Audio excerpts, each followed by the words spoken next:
সুপ্রিয় শিক্ষার্থীরা, আজকে অষ্টম শ্রেণীর গণিতের মুনাফা অধ্যায় থেকে 2.1 অনুশীলনীর 12 নম্বর প্রশ্নের সমাধান করব।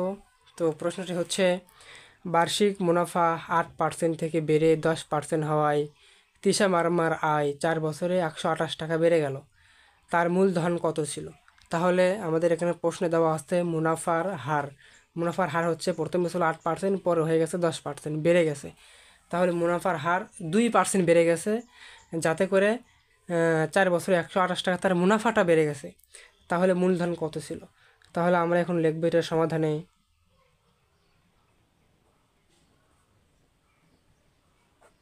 আমরা সমাধানে লিখব মুনাফার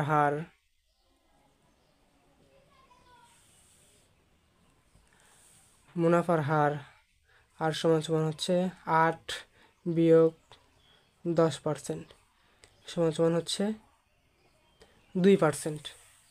তারপরে দেওয়া আছে সময় 4 বছর, সময় n সমান সমান হচ্ছে 4 বছর। আর দেওয়া আছে আমাদের মুনাফা আয় সমান সমান হচ্ছে 128 টাকা।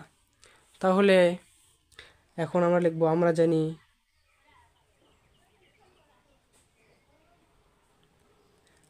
সরল মুনাফা আয় সমান সমান হচ্ছে PRN। তাহলে এই সবগুলো আমরা এই পাশে নিয়ে আসলাম, সমান সমান আই। তাহলে আমরা এখন যেহেতু আমাদের বের করতে হবে মূলধন, তাহলে মূলধন হচ্ছে পিটা আমরা এখানে রেখে আরগুলো এই পাশে আমরা পার করে দেবো। তাহলে উপরে যাবে আই, নিচে আসবে RN। তাহলে আয়ের মান হচ্ছে 128 টাকা। আর এর মান হচ্ছে আমাদের 2%। 2% মানে হচ্ছে 2/100। 2/100 মানে হচ্ছে আমাদের 0.02।